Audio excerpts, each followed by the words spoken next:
back to my 25 Days of Christmas Marathon. Tonight, we're going to be talking about a Christmas classic, to most anyways, The Polar Express.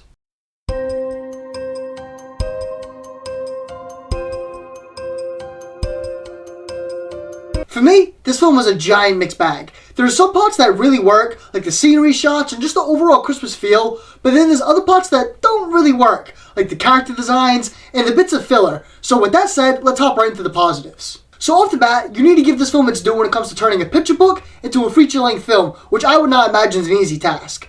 Robert Zemeckis does a great job staying true to the source material, where, for me, it only helps pass this film as an original concept for a Christmas tale. Nowadays, when a Christmas film drops, more times than not, you've already practically seen it before, having all these common themes and notes, but still to this day, there really isn't a film that quite captures what The Polar Express does. Although there are obvious bumps in the road, no pun intended, you can certainly tell there was a lot of passion, heart, and creativity that went into making this film. I personally thought Zemeckis and the team did a really good job catering to the kids, giving them endless reasons to keep believing in Santa, from the spirit they included all throughout the runtime, the amount of magic they added, and just the overall scenery of the film. It just screams Christmas. A good testament to that comes from the iconic scenes they added from the hot chocolate song and dance number, along with the train on the ice scene. When it comes to the animation, this is certainly the most mixed aspect of the film, where for me personally, it has some of the highest moments, but also some of the lowest. But nevertheless, it does have its own style to it.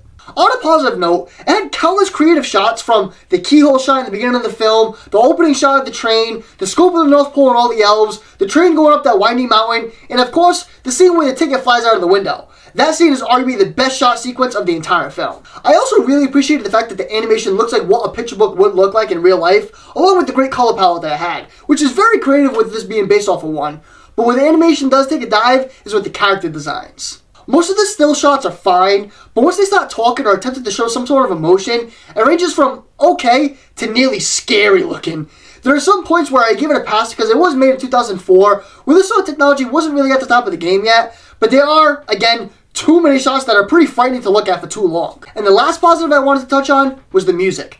Admittedly, there really wasn't any reason for any of it, but I'd be lying if I said it really wasn't good. I know, don't shoot, I know a lot of people don't like it, but honestly, I didn't think it was bad. The song where all three kids sing on the back of the train was certainly the most unnecessary, but even that was sort of sweet and catchy for what it was. Then you obviously had the hot chocolate song that's arguably the most iconic bit to the entire film. Now, if I'm honest, I could have done without it, but I don't necessarily think it hurt the film in any way. Again, they just needed something to extend it to that 90-minute runtime. Now, like I said, this film wouldn't be a mixed bag without its mixed and bad aspects, so let's hop right into those. Firstly, the themes that we're hinting at were fine with not believing or also be kind to everyone even if they have less than you do, but Zemeckis didn't really hammer away at it. It seemed like they just added to say, hey, look, we're being sentimental, we added this idea, they would kind of just dissipate, then resurface again later on. I certainly wouldn't want it jammed down my throat, so fair play with that, but they just didn't really tackle the messages as well as they could have. My next issue, and arguably the biggest one for my money, which I've already hinted at a couple times, and that's with the filler. From the opening to the end credits, the film is 100 minutes, but from the first scene to the last, it's only 93, but somehow this film felt way longer than 93 minutes. Now, don't get me wrong, The Polar Express is fine, it was definitely profitable, but I think if it was narrowed down to like a TV Christmas special like Rudolph, it could have been even better, because it could have focused on what they wanted to without adding these filler scenes that were just there to hit that 90-minute mark. To backtrack off of that point, there were a couple of subplots and conflicts that felt entirely unnecessary, like the ticket not being punched, so the boy had to go on top of the train to get the conductor, and then the whole concept of the ghost. I guess if you really dig deep into it, the ghost could have had a deeper meaning, but the film is G-rated. It really isn't meant to have this underlying meaning with it being targeted for kids. My next issue, which also could be one of the bigger ones, is the logic. This film isn't really meant to be taken extremely serious, but there are more than a few moments where you're forced to not look deep into some things because they simply don't make any sense, or characters do or react to things that just really aren't that natural. Some things you can kind of like turn your cheek on a little bit, but a 90-pound kid at best walking across a screaming train's roof while it's covered in slippery snow just doesn't really add up. My next issue, which sucks to say because they're meant to be the backbone of the film, comes from the characters. I think Tom Hanks did an awesome job in his many roles, so he gets an exception here, but everyone else was dreadfully flat. They all really have paper-thin personalities besides that know-it-all kid, but even then, he was super annoying for the small amount of screen time that he got.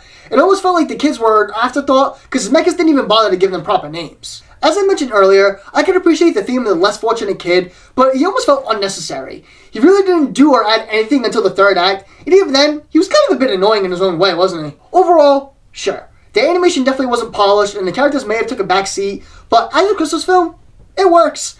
It definitely supports the natural Christmas feel and themes while being a decent time while it's at it. So for that, the Polar Express gets a 6 out of 10 from me. Let me know what you think about the Polar Express in the comments below, and let me know what film you'd like to see me review next. See you guys in the next one.